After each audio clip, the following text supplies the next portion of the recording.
Y ahora está el presidente Sanguinetti, lo que podemos llamar un discípulo de Luis Valleverres, así que lo invitamos a pasar a su atril. Muy bien, bueno, queridos amigos, para mí se imagina que hablar de Luis Valle es algo muy entrañable. Estos días estamos saliendo poco, Marta sale casi nada, pero le digo, mirá, ¿qué tenés hoy? Digo, no, hay un homenaje a Luis Valle. Si es don Luis, no puedo faltar. Con esto les estoy diciendo cuál es el caudal de sentimiento, de afecto por este líder a cuya sombra nos formamos, en cuyo ejemplo nos hicimos. Fue nuestro conductor, nuestro jefe durante tantos años. Y bueno, realmente las cosas que dijo Jorge son muy interesantes. La primera, comparto lo del neovallismo. Yo lo he controvertido a Germán Delía, honestamente no sabía, me lo acabo de enterar, de que había ya ese uso de la expresión por parte de los riveristas, no lo sabía. O sea que para mí lo del neovallismo era una construcción de Germán Delía. Y yo siempre decía que de ninguna manera podíamos hablar de neovallismo en Luis Valle, porque Luis Valle es claramente una continuidad absoluta del pensamiento de don Pepe. Atado a los tiempos, sí, pero una continuidad absoluta, en todas sus características. Lo dice en su discurso presidencial. Dice, no tengo el talento de mi tío a cuya sombra me he formado, pero sí heredé de él su espíritu de justicia. Y esa fue siempre su convicción. Nosotros sí podemos decir que somos el neovallismo, porque el tema del colegiado, que hoy aparece como una reliquia histórica, recorre en cambio la historia del partido como un elemento sustantivo, sin ninguna duda. Es decir, fue parte de su vigor, también de sus dificultades y de sus divisiones y de sus más tremendos apasionados controversias, porque la separación, cuando él plantea los apuntes, la separación de figuras jóvenes como Pedro Manini Ríos, ¿no? Tío de este general, abuelo de este general. Pedro Manini Ríos había ido los 4 años que estaba don Pepe en el Europa. Don Pepe había llevado a Pedro Manini Ríos como su secretario. Con esto le estoy diciendo hasta qué punto era cercano, ¿no? Y cuando viene el tema del colegiado, se separa Pedro Manini Ríos. Y es un tema crucial que enfrentó y dividió al partido. Don Pepe con la gran idea de la despersonalización del poder, del anticaudillismo, digamos así, que él sentía. Él no era un caudillista porque era la herencia además de su padre, ¿no? Porque don Lorenzo era general, pero no era un caudillo. En términos de política, doctores caudillos, era un doctor, el general, ¿no? O sea, todos fueron riveristas hasta que se enfrentaron después a Rivera. Pero entonces, don Pepe, los caudillos rurales nuestros, además tenía enfrente al último caudillo rural, que no era colorado sino blanco, que era París. En consecuencia, para don Pepe, la civilidad moderna estaba muy lejos de los caudillos, digamos, ¿no? Entonces, ahí hay una continuidad que en el tema colegiado nosotros varias veces se lo planteamos.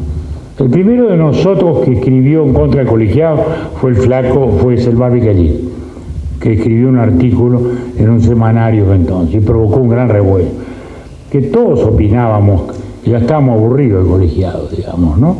Porque además eso hay que entender los microclimas. Fíjense, en el año 51, cuando se vota la reforma constitucional con el colegiado, yo tenía 15 años, ¿no? Cerca de mi casa había un club, Romano Freire, en la calle Yaguarón. Y entonces ahí era un club de la 15, obviamente. La 15 de Montevideo votó toda en contra de la Constitución, toda. Yo repartía el no. Estábamos en contra de la Constitución. ¿Por qué? Porque sentíamos que la reforma colegialista que había impulsado don Andrés Martínez Truebas era un modo de impedir la segunda presidencia de Luis Valle. O sea, Luis Valle era inevitablemente candidato y era inevitablemente presidente, pues nadie iba a poder detener. Él ya había salido de la presidencia con una enorme fuerza y con una gran popularidad. Y entonces nosotros sentíamos que el colegiado era un modo de mediatizarlo, y que don Andrés había caído en las trampas de los primos de don Luis, de los Valle Pacheco, que hacían el colegiado para, diluir lo que era el caudillismo personal de Luis Valle. Ese era nuestro sentimiento. Lo discutimos muchas veces con don Luis, yo mismo lo discutí, y él me lo defendía a Martínez Truebas. Me decía, no, Andrés era un hombre bueno, sano, era un principista auténtico. Bueno, varias veces le hablamos del tema, y yo personalmente. Era un gurí, pero éramos muy atrevidos, para eso Luis nos toleraba. Y bueno, y siempre me dio la misma respuesta: muchachos, no me hablen más de ese tema. Yo me crié al lado de don Pepe. Para don Pepe el colegiado fue el ideal de su vida, era el progreso democrático definitivo del país. Pasábamos realmente a ser Suiza, a ser el gran ejemplo. Eso es lo que sintió él. Cuando yo no esté, usted haga lo que quiera. Al historiador le digo que puede poner una notita al pie. 4 veces me dijo, cuando yo no esté, haga lo que quiera. Recuerdo 4, de repente alguna más. Es decir, por eso podemos hablar, sí, de neovallismo en la medida en que nuestra generación ya tiene algunas ideas distintas. Porque nosotros ya no nacimos colegialistas, los quincistas.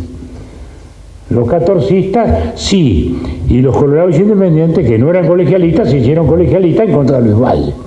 Y el viejo Herrera, que había sido el gran campeón del anticolegialismo, se pasa al colegialismo porque dijo hay que meterse adentro de cualquier manera dentro del gobierno, ¿no? O sea, Herrera había sido anticolegialista de don Pepe, fue colegialista más tarde, después fue anticolegialista allí, y después volvió a ser anticolegialista en el 58 con la reforma o lo que sea, ¿no? O sea que efectivamente sí hay digamos ya un vallismo con los matices propios de los tiempos. A nuestro juicio la idea del colegiado se había agotado, ya estaba. Sin embargo, luego la segunda experiencia. Entonces nosotros salimos de eso. Muerto Luis Valle en el 64, nosotros ya con Jorge, que fue Jorge el que impulsó, el que tomó en realidad la iniciativa, ¿no? En aquel momento. Nosotros estábamos en Manantiales, teníamos los hijos chicos, estábamos en Manantiales cuando no había carretera, ni había camino, no había ni agua. Venía un burro con un aguatero con un burro y un tanque de agua. Y me cae Jorge y me dice, ponete a redactar la Constitución nueva porque tenemos que cambiar esto. Le digo, yo como que no tengo nada, ni la Constitución de acá, no importa, ponete a escribir igual. Y ahí empezamos en un cuaderno que le pedí prestado a los hijos de Rorito Barrios que vivían al lado. Entonces, sí, hay un neovallismo. Ahí hay un cierto cambio. Porque también nuestra concepción del Estado también se empieza a reformar en virtud de los cambios históricos del mundo. Porque Luis Valle representa el apogeo del Uruguay vallista y también su crisis, que es la crisis de un mundo. No es la crisis del Uruguay, ni es la crisis del vallismo, es la crisis de un mundo. Porque pensemos en el año 29, la crisis del 29 había marcado la gran crisis del capitalismo, y luego viene toda la oleada de golpes de Estado en Europa, ¿no? El fascismo, etcétera, etcétera, etcétera, el nazismo, todo lo que viene después, y acá en América Latina la oleada de golpes también. Es decir, fue un asunto realmente absolutamente traumático, digamos. De eso se va saliendo, de eso se va, luego viene la guerra, pero no olvidemos que el 18 fue el fin de la guerra y la pandemia, la famosa gripe española. Ahora, viene luego la Segunda Guerra y la etapa de expansión. Ahora, aquí hay otra cosa que también es muy importante que usted dijo, Jorge, que me importa. También les digo que este señor, con su socio Truyen, escribieron un libro muy interesante sobre Pacheco. Yo le digo en broma, digo, ustedes lo hicieron para hundir a Pacheco, porque no tienen muchos pachequistas, pero sin embargo hicieron historia honesta. Y por eso es un libro que vale la pena mirarlo. No es ni complacente ni panfletario, es un libro serio de historia. Por eso yo estoy ansioso de esperar eso, porque yo escribí un librito, Luis Valle, pero lo mío es un librito, que lo hice en 20 días. Lo de ustedes espero que sea una cosa más amplia. Y acá viene una cosa muy interesante. Usted nombró a Fernando Fariña, personaje totalmente desaparecido, no creo que hoy nadie pueda recordar, ni aún los más viejos, quién era Fernando Fariña. Fue director de Acción, era un hombre muy cercano a Luis Valle, fue director de Acción, yo lo conocí bien, mi padre además fue muy cercano a él también. Mi padre se dedicó toda la vida a las cosas sociales, fue director del Instituto de Trabajo durante 30 años, fue presidente de Asignaciones Familiares, se dedicó toda la vida a esos temas. Y fue muy cercano a Fariña. Fariña representa la línea industrialista de Don Luis. Y acá viene un tema que también hay que discutir, sobre todo con los historiadores económicos, que ponen a Luis Valle como el modelo de la sustitución de importaciones y de que se agotó el modelo de la sustitución de importaciones. Primera cosa, la sustitución de importaciones no fue un modelo teórico. Yo se lo oí decir al propio Raúl Prebisch, que se supone, según todos los historiadores, el doctrino de la sustitución de importaciones. Y Raúl Prebisch, que era un hombre de enorme talento, dice, yo no construí ninguna doctrina. Era un mundo en absoluta escasez y en la miseria, la industria europea destruida, Inglaterra, todo el mundo empobrecido, no había nada. Entonces, o hacíamos industria aquí o no teníamos los abastecimientos. Es decir, cuando nace la FATE en la Argentina para hacer neumáticos y acá la FUNSA, no era porque quisiéramos sustituir las importaciones, sino porque no había modo de conseguir neumáticos. Nosotros con Marta alcanzamos a ver los autos en el Uruguay con una cosa espantosa que se llamaba el gasógeno, que era una especie, digamos, de termofón, ¿no? A carbón, que se ponía atrás de los autos. Bueno, hoy no sé, los ecologistas los prendería fuego con conductor adentro, ¿no? Bueno, imaginad, era un termofón con carbón, que era la gasificación de los autos. ¿Y por qué? Porque no había nafta. Entonces, es lo que decía don Raúl, dice, a mí me dicen, no, usted inventó, yo no inventé nada. Tratamos de organizar la escasez. Ahora, don Luis es exactamente lo opuesto a lo que dice, que es lo que usted señaló muy bien. No hay una palabra de don Luis hablando de que hay que sustituir importaciones. Todo su discurso, toda su prédica, toda su batalla era la exportación.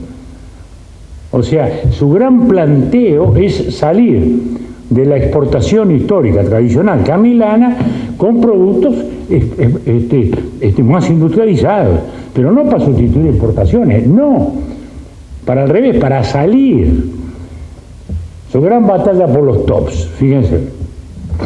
Era la incipiente industrialización, es decir, ¿era para impedir que alguien entrara con lana? No. Era para tratar de exportar nuestra materia prima, por lo menos con un principio de elaboración y dar trabajo, ¿no? Entonces, toda su prédica es eso. ¿Qué son las industrias de Paysandú? ¿Eran industrias para sustituir exportaciones? No. Ni paicuero, ni pailana, azucarlito podemos discutir un poco, pero pailar y paicuero nacen para exportar. Lana elaborada en tejidos o cueros curtidos. Para exportar, no para sustituir una importación de nada. Que hubo otras empresas, sí, que podíamos decir en la posterioridad sustitutiva de importaciones, porque luego apareció, sí, la producción norteamericana, sí. El caso de los electrodomésticos, pongamos Ferrosmalt, ¿no? Que hacía heladeras, ¿no? o la FUNSA, ¿no? Pero eso fue después. En aquel momento nacieron por una necesidad del propio mercado y de un mundo en escasez. O sea, Luis es la industrialización, don Luis es la exportación. Cuando en su viaje a Estados Unidos va y en Chicago tiene un debate furibundo con los industriales norteamericanos, resulta de lo cual se le perfora la úlcera y termina en el hospital, era precisamente con ese debate, tratando de exportar lana no sucia sino en tos, el principio de la industrialización. Y ese era un gran debate nuestro, ¿no? Yo lo viví, no lo quiero aburrir, pero el gran debate era que ellos decían que es un producto industrial y entonces nos aplicaban aranceles y nosotros decíamos no es un producto industrial, porque el top no es una transformación, el top es la lana lavada y la fibra paralelizada por un peine, o sea que no hay transformación, es la lana, solo que estaba lavada y peinada, o sea, despojada de impurezas. Bueno, pero ese es un debate que nos lleva lejos. Lo que sí importa es que su pasión fue la industrialización. Fariña fue el ministro de Industria que impulsó, que fue digamos, el motor de todo eso. Fue el motor, y cuando sale del ministerio va a dirigir el diario. Lo recuerdo bien, escribía a mano, igual que don Luis. Escribían a mano, no se habían adaptado a la máquina de escribir. A don Luis yo le pasaba los artículos, ¿no? Porque mientras hubo un linotipista viejo que le aceptaba la letra, todo anduvo bien. Bello se llamaba. Después un día Bello se jubiló y ya nadie le agarraba las cuartillas y yo tenía que pasarlo a máquina, los artículos de él. Y Fariña también escribían en las cuartillas con lápiz, además, los dos con lápiz escribían. Pero esa fue su gran pasión. Ahora la otra gran pasión de Luis Valle, que esa también usted la señaló de algún modo en su epílogo, pero es la pasión de toda su vida, es la democracia. ¿Dónde nace el caudillismo de Luis Valle? En la radio. ¿Hablando de qué? De la República Española, ¿no? Luego hablando de la creación de un Estado para los judíos, del Estado de Israel, ¿no? Que es el pionero, digamos, el líder de esa causa. Que ayer estuve en una reunión en que le dieron el premio Jerusalén a Pedro Bordaberry, ¿no? Y habló el embajador y recordó los embajadores y tal, los presidentes. Después lo llamé y le digo, mire, está todo muy bien. Fue brillante Secollabre y fue brillante Rodríguez Fabregat.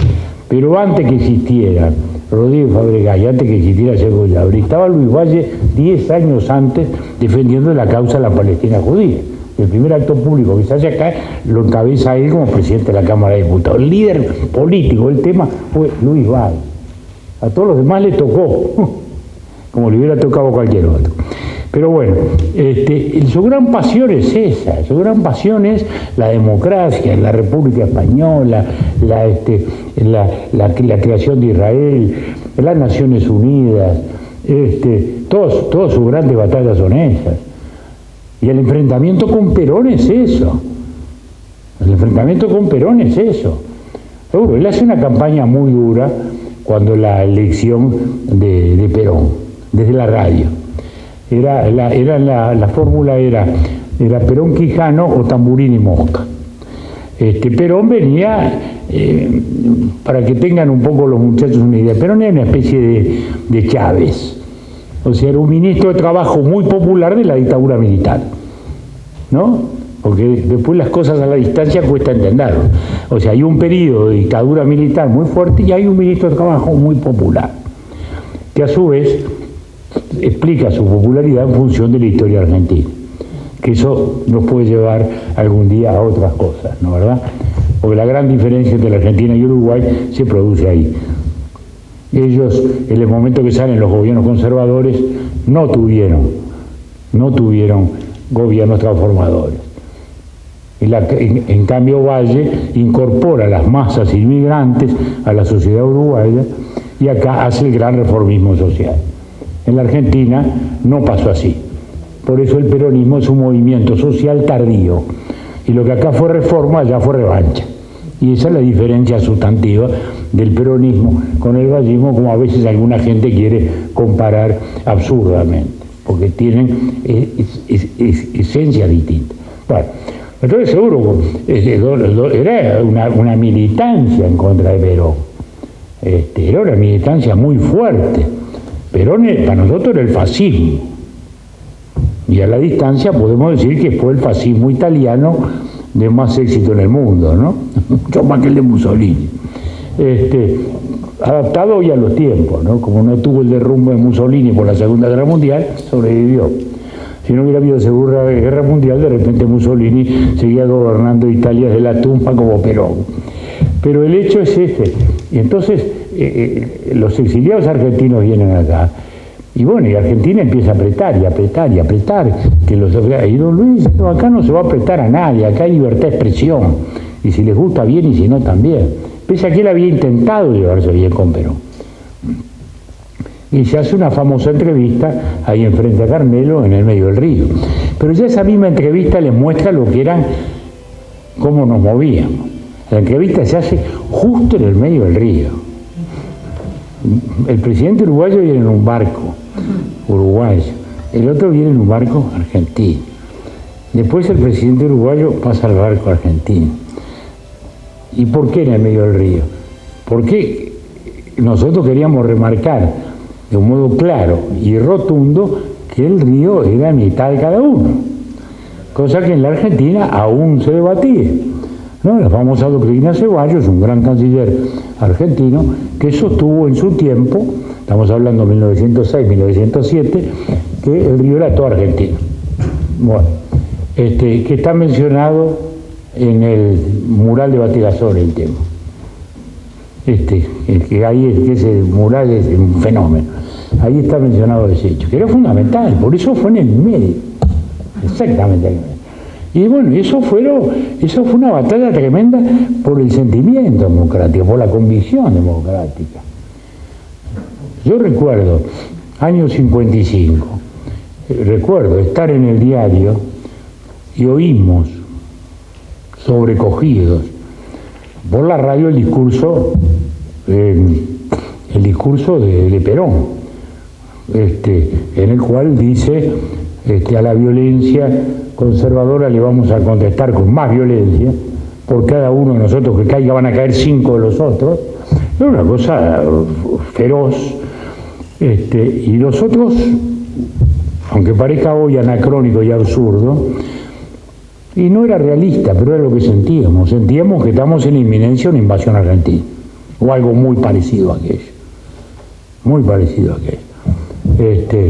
Y en el diario, nuestro diario Acción, era un diario pobre, pero con una redacción impresionante, ¿no? Que iba de Juan Carlos Onetti hasta Carlos Malle, en fin, todo lo que se pueda pedir, ¿no?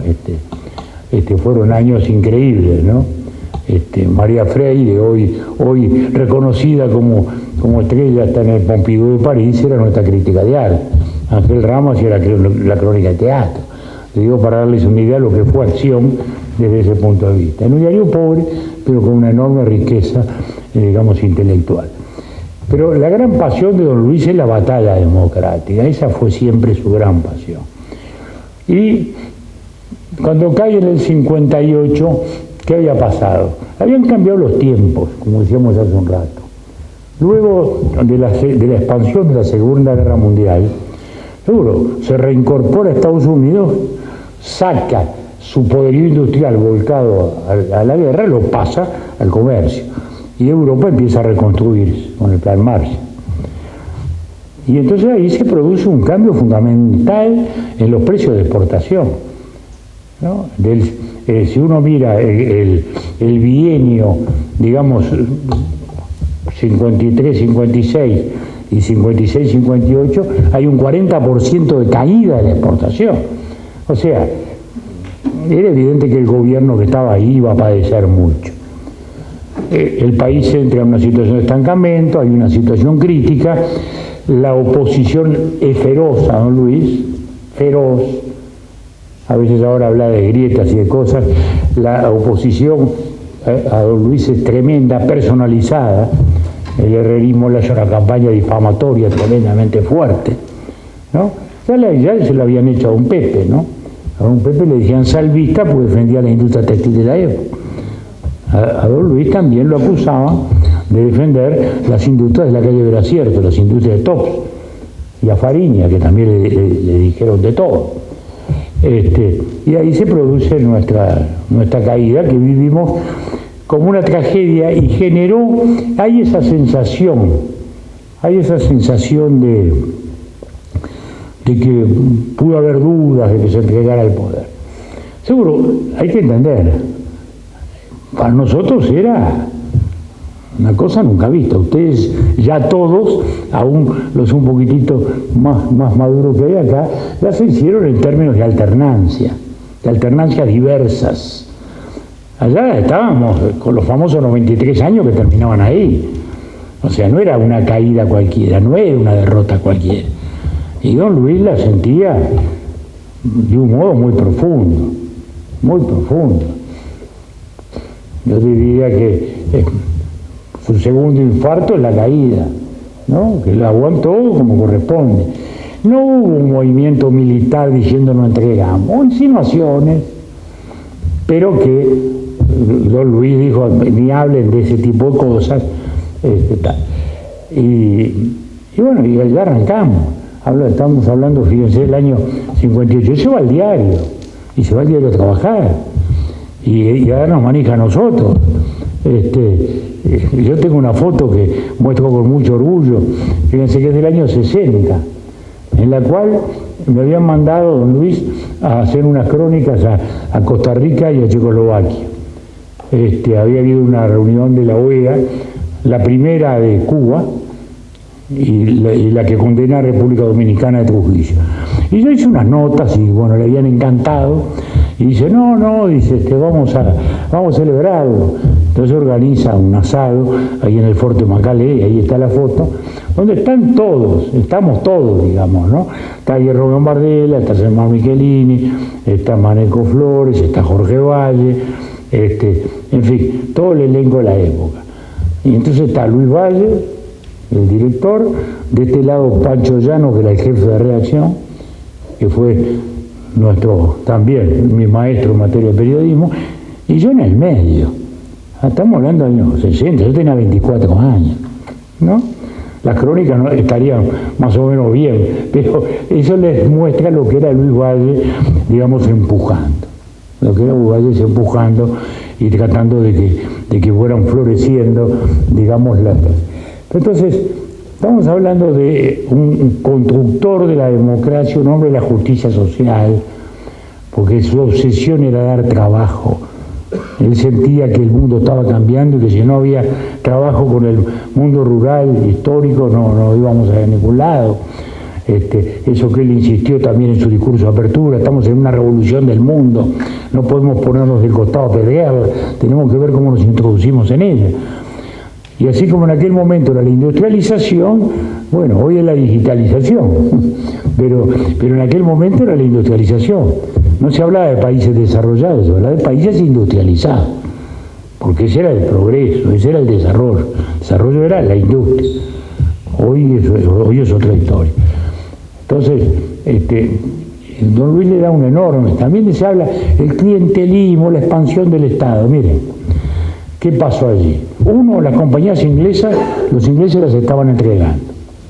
El famoso, compramos los fierros viejos de los ferrocarriles. Tú decís que no lo pagamos, había una deuda impagable que tenían los ingleses, a cambio de la cual nos quedamos con el ferrocarril, y don Luis compramos material y se revitalizó el ferrocarril, que en su tiempo tenía una necesidad también importante. Y esas fueron, se desarrolla el Estado, sí, se amplía el Estado, pues se amplía secundaria. La secundaria se triplica en esos años, se triplica. Empieza, se duplican las escuelas rurales, que pasan a ser más que las urbanas. Las escuelas rurales de este país fueron más que las urbanas hasta hace 10 años. Había acá 950 escuelas urbanas y había 1100 rurales, que son la expresión, justamente para mí, una de las mayores expresiones. Eso fue el vallismo, no Varela. La escuela rural, que a veces dicen, sí se olvidaron del campo los vallistas. No, no es así.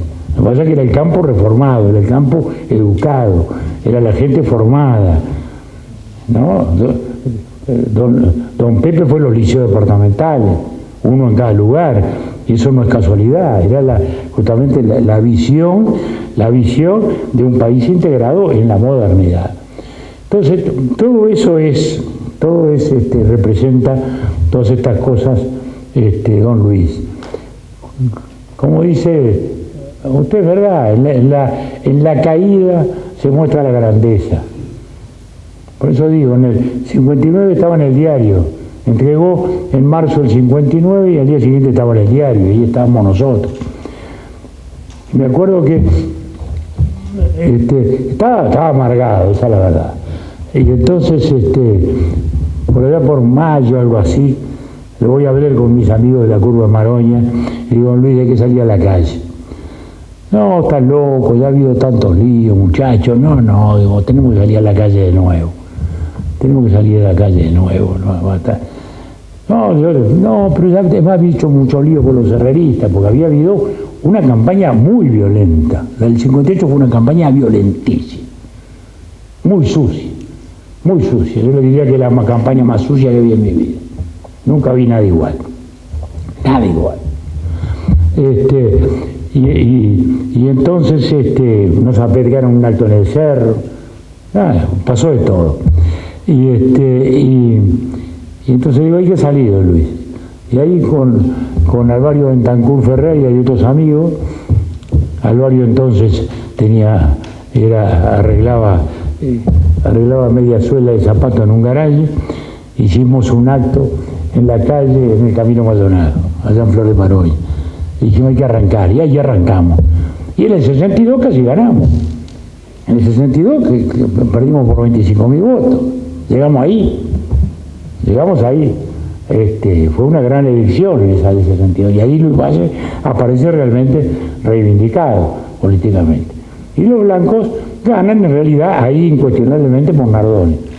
Cosa que yo a veces le digo a nuestros socios ahora, ustedes socios solo no ganaron nunca. Ni ganaron ahora ni van a ganar nunca solos. Le digo, en el 58 ganaron por Nardone y en el 62 no sean malos. Que no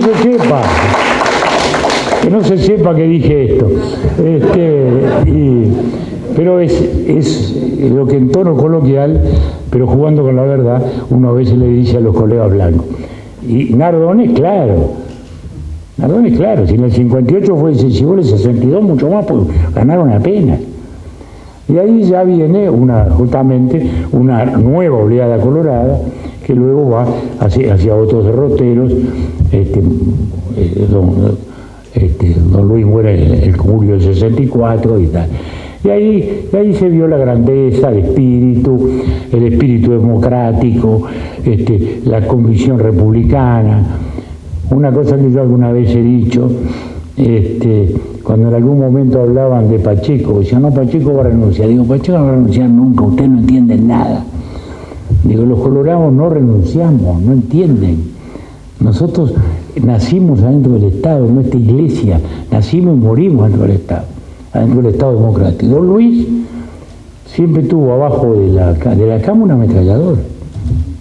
Porque decía, señores, muchachos, a la Casa de Gobierno se entra el 1 de marzo caminando y se sale 4 años después caminando. O única otra opción, con los pies para adelante. ¿No? Bueno, y eso no lo grababa. No lo grabó. Ese era un sentimiento profundo, grande. Porque esa fue la esencia de la construcción vallista, que es la construcción de la república social sobre la base de una institucionalidad sólida y fuerte, dentro de una filosofía liberal. Hoy se lo explicaba ayer a un embajador. europeo. Digo, la socialdemocracia europea nace el socialismo. La socialdemocracia ballista nace el liberalismo, o sea que somos orígenes distintos. Tenemos maternidad distinta. Por eso para nosotros la filosofía liberal está siempre, y nuestro impulso de justicia social y de construcción de un Estado social nunca llega a poner en peligro la libertad como lo ha hecho siempre el socialismo. El socialismo siempre termina poniendo en peligro la libertad. Entonces, esa es una diferencia sustantiva. Pero bueno, esto no es ni un discurso ni una clase de historia, son algunos testimonios, algunas visiones, algunas concepciones. Yo estoy esperando el gran trabajo histórico de ellos, porque ellos han ido realmente a fuentes. Hay muchas cosas que uno vivió. Fíjense, hoy me llama otro historiador, Pelúas, me dice que está escribiendo sobre sobre el cementerio central. Pero no encuentra dónde está enterrado Julio César Grauer. Y le digo, bueno, mira, le di los datos de la familia Grauer, digo, está enterrado casi seguramente en el panteón de los Grauer. Y le voy a hacer un cuento. En el año 33, cuando el golpe de Estado, andaban con unas armas. Y en cierto momento los perseguían, y entonces Héctor Grauer agarra las armas, que era un petizo muy guapo, y no tenía dónde meterlas. Entonces se va al panteón, donde habían enterrado a su hermano, y llega el asunto. Abre el panteón, se mete para adentro, pone las armas, le cierra el panteón y le cierra el cementerio. Y se pasa la noche adentro del panteón. Cuento de Héctor, es macabro. Pero es así. Fíjense ustedes lo que son las historias. Y hablando de armas y dictaduras, les hago otro cuento. Un día, don Luis tenía un profundo sentido de la amistad, lo que tú decías. Por eso, tenía un enorme sentido de la lealtad personal. Y muchas veces nosotros le íbamos con los cuentos, le decíamos, don Luis, a usted le hace daño, fulano, venga, no este amigo suyo, fíjese, que miente, que esto, que lo otro. Y hay un amigo de él que se llamaba el príncipe Grimaldi, que había sido mecánico de don Pepe, y que él le había heredado. Muy bien. Y entonces, un día le voy yo con un cuento y le digo, mire, don Luis, usted discúlpeme, el príncipe Grimaldi ayer le estaba mintiendo a alguien esto y lo otro. Dice, es terrible, nos hace un daño. Mira, muchacho, mire, a mí no me tutea, mire, muchacho, le voy a contar esto. Estábamos en la dictadura, nos estaban persiguiendo. Allá en Ana Manuel Rodríguez Correa, yo estaba con unas armas. No sabía qué hacer, dónde meter las armas. Grimaldi era juez de paz, que lo había nombrado, era juez de paz de un barrio acá. Dice, entonces me voy al juzgado de Grimaldi, y que además hablaba cocoliche todavía, aunque era juez. Y entonces estaba en pleno casamiento, estaba casando una gente. Y entra don Luis y viene y le dice, ¿qué pasa, Luisito? Le decía, ¿qué pasa, Luisito? Tengo urgencia, príncipe. Muy bien. Señores y señores, momentáneamente está suspendida la ceremonia matrimonial para el casamiento. Sale para afuera y entonces cuento así auténtico de Luis Valle. Le dice, ¿qué pasa, príncipe? No, nos están persiguiendo, tengo que entregar las armas. ¿Dónde las metemos? Había desalojado la sala, el juez. Y estaban los novios y todos afuera. Entonces, mira y dice, allá, atrás del escudo nacional. Dice, entonces, arrima una mesa, una silla y ponen las armas atrás del escudo. Dice, ponemos las armas, sale y dice, señores, continúa la ceremonia matrimonial. Entonces dice, ¿ustedes quieren que yo lo eche al príncipe Grimaldi? No, discúlpenme, discúlpenme, entiendan que esa es la vida.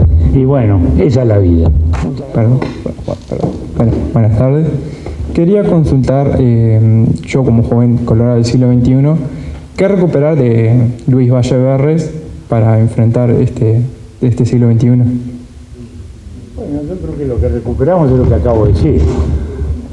El espíritu democrático, el nunca entregarse ante la adversidad. Ellos pasaron tiempos muy malos, nosotros también hemos pasado tiempos muy malos políticamente y no han sido de los mejores algunos de los últimos, pero acá estamos, y nos mueven las mismas cosas, las mismas convicciones. El vallismo no es letra muerta, al revés, cada día se demuestra más que así como el liberalismo ortodoxo no ha logrado sostener la democracia social, a la inversa, el socialismo estatista ha asfixiado la iniciativa económica y ha terminado generando nada más que pobreza. El vallismo sigue siendo una gran respuesta. Eso es lo que creo que ustedes deben sentir. Y a su vez también esta dimensión humana que yo les doy. La política es también una dimensión humana y también además de ideas y de pasiones y de intereses también los sentimientos importan. Y esos tienen que estar también. La diferencia es esta. Los blancos perdían, los colorados estábamos en el gobierno. Ellos escribían sus gestas románticas y sus derrotas. Los colorados estábamos en el gobierno. La diferencia es muy clara. Las tradiciones son distintas. ¿Quiénes son sus héroes? Todos héroes románticos. O sea, héroes muertos, derrotados, ¿no? Leandro Gómez fusilado, ¿no? Héroes de ese tipo, digamos, ¿no? Leandro Gómez fusilado, Wilson que no pudo llegar, cuando debió serlo, Aparicio Saravia muerto por una bala aleve de los tiradores que había traído don Pepe. Es decir, todos sus héroes son tragedias románticas. Los nuestros son todos hombres de Estado. Y el Estado no es romántico. Entonces seguro, Rivera tuvo que organizar la independencia del país, ¿no? Venancio Flores y los militares posteriores organizaron el Estado. Julio Herrera dio de democratizar la cosa de un modo medio particular. Don Pepe hacer una reforma en contra de todo el mundo. Es decir, en consecuencia luces y sombras, pero la construcción del país fue esta. Entonces seguro, es una diferencia muy grande. Ellos con el romanticismo y nosotros con el racionalismo, lo cual nos juega en contra, es verdad. Por eso yo recién terminé diciéndole, muchacho, sentimiento. ¿No? Tenemos que meter un poquito de pasión, porque lo del racionalismo nuestro está bárbaro, pero también es lo que dice usted y creo que tiene un poco razón. Ahora, el tema universidad y el vallismo es una historia más larga, porque el Partido Colorado nunca tuvo un apoyo importante en la universidad. Vázquez Acevedo, el gran constructor, era blanco, ¿no? La Facultad de Derecho es distinta, pero la universidad como tal fue bastante más variada, ¿no? Y si miramos la Facultad de Derecho, los grandes juristas,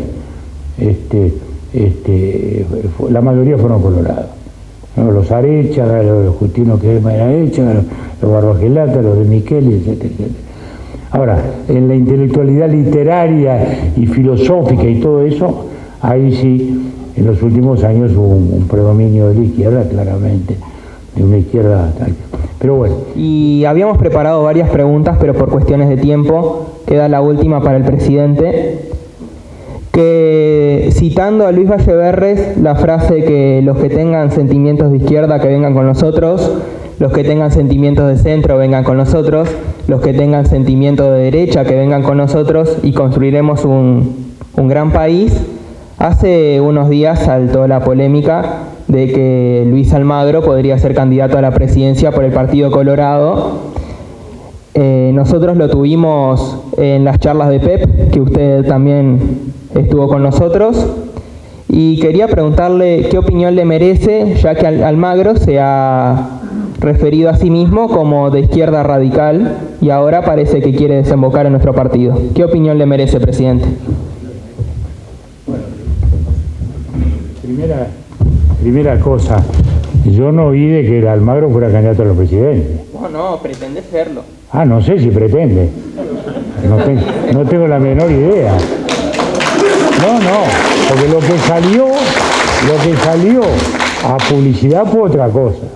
Lo que salió a publicidad fue que Almagro decía que el vallismo, él era formado por el vallismo, que la escuela pública, que el liceo público, que eso era el vallismo y que era donde hoy se sentiría más cómodo. Eso dijo. Entonces, algunos correligionarios se enojaron, pues dijeron posibilista, en fin, tal y que cual, que se ha dado vuelta 10 veces y ahora habla de vallismo, está bien. Yo entiendo que se enojaran. Yo dije lo opuesto.